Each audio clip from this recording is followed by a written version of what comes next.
So the Ethos of Care project came about quite a few years ago when I was at a crossroads for myself in terms of both my personal and professional lives. There was a lot of processing I needed to do back in 2020 when the pandemic hit and George Floyd was happening and I was department chair, and I was finally processing a lot of grief from a lot of personal events that were happening in my life. I recognize the harm that higher education does with all kinds of interactions, whether it's in teaching or research, and how faculty, staff, and leaders have to navigate some pretty difficult terrain.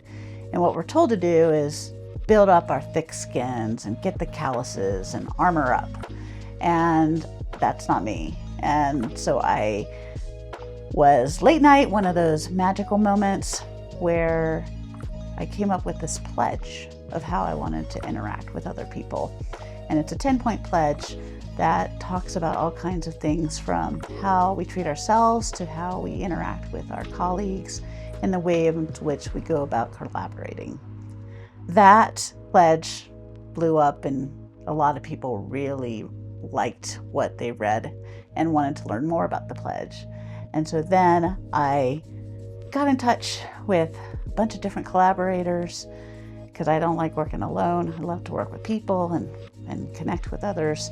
And I got a big grant from the National Science Foundation, who really saw the potential for this work to help transform the research enterprise and the academic enterprise more broadly, so that we could be more innovative and more inclusive in the kinds of ideas and engagement that we do with ourselves and with our students.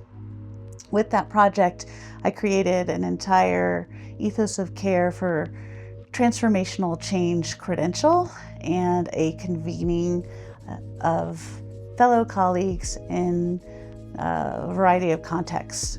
And we put everybody together and we had a very great experience. Everybody got a certificate award for getting their credential. And then the C3 fellowship came up, and I thought, my gosh, I should do this work for UCCS. And so now I'm in the midst of creating the curriculum and the agenda for a new convening of care that we hope to launch applications for in September.